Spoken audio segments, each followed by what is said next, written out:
So children, today we are going to learn about the new chapter, work, energy and power. Now in this chapter we are learning three different concepts, that is, first is work, second is energy and the third will be power.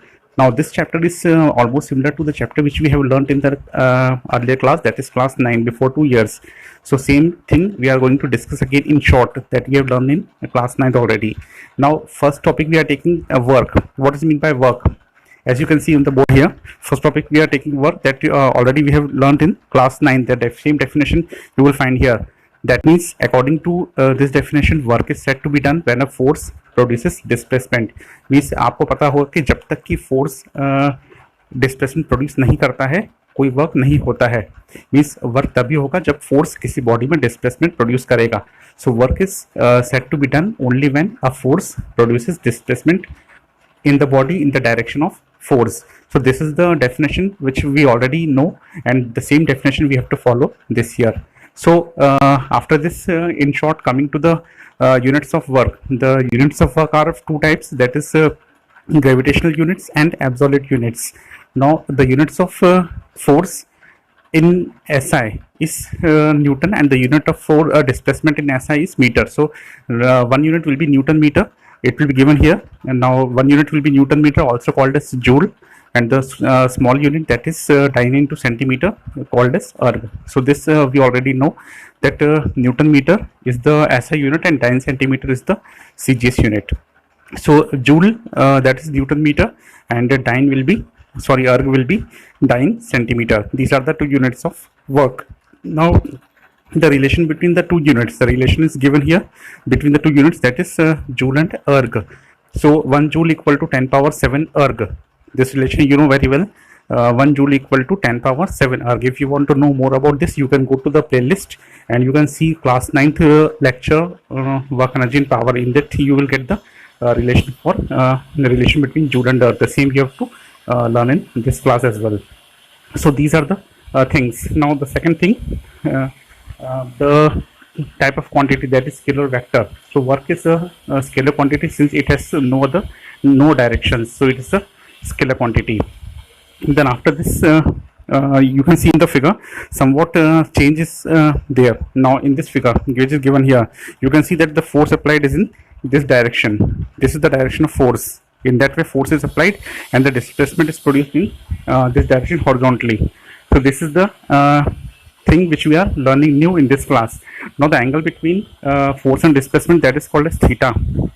The angle between force and displacement is called theta, which we have taken here, and the total displacement of the body will be taken by the letter S. So theta is the angle. Will be called as the angle between force and displacement. Now in the earlier class we have only learnt the force and displacement acting in the same direction, but now in this class it's very important to learn about the angle between the two.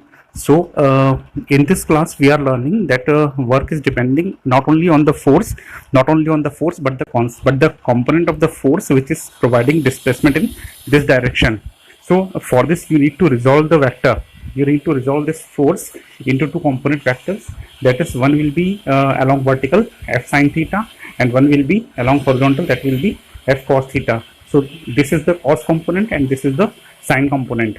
Now very clear from the figure that this cos component or f cos theta is providing the displacement. This f cos theta only brings the displacement in the body, and this f sin theta does no work. So work is not done due to this f sin theta component, but the work is done only because of this component f cos theta. So the product of this force, this component of force and the displacement, both of these together will give us the definition of work in this case. So W equal to Fs cos theta, or you can see more clearly here, W equal to, now see in this formula here, W equal to it is given here, W equal to F cos theta into S, or we can say W equal to F into S cos theta. Now this F into S cos theta will be called as the scalar product. Scalar product because it has no direction, so it is called the dot product of the scalar product of the two vectors. So W equal to F into S cos theta, or W equal to F dot S. So this is the case. So you can see the vector expression written over there, W equal to F dot S. Now this is called as the dot product of force and displacement. Then the next thing, the types of work, the nature of work. Now we already know that the nature of work is of three types: positive work, negative work, and zero work. Now what is positive work? Positive work is done only when the force displaces a body in its own direction.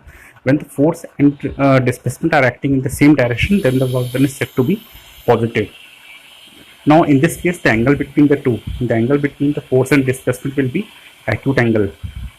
Okay, the angle between force and displacement will be acute angle. That means the value of theta will be lying between 0 and 90. The angle between theta, the angle of the value of theta will be lying between 0 and 90, but this cannot be equal to 90. So this is called as this will be called as positive work. Now all these things are written over here. You can note down from here.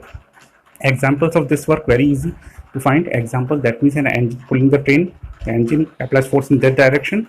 Train also moves in the same direction. So this is the best example. Second thing, the example that a boy which is pulling the toy car. A boy pulls a toy car. A boy ties a string in the car and he pulls the car in the same direction. So this is another example for the positive work. Then the next will be negative work.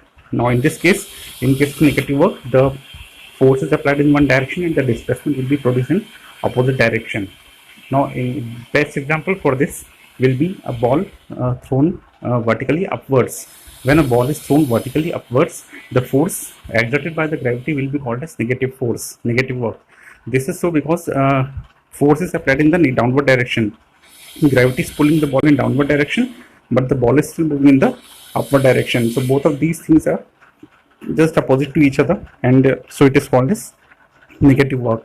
Angle between them will be more than 90, but less than or equal to 180. That is obtuse angle. Third case, that is called as zero work. What is zero work?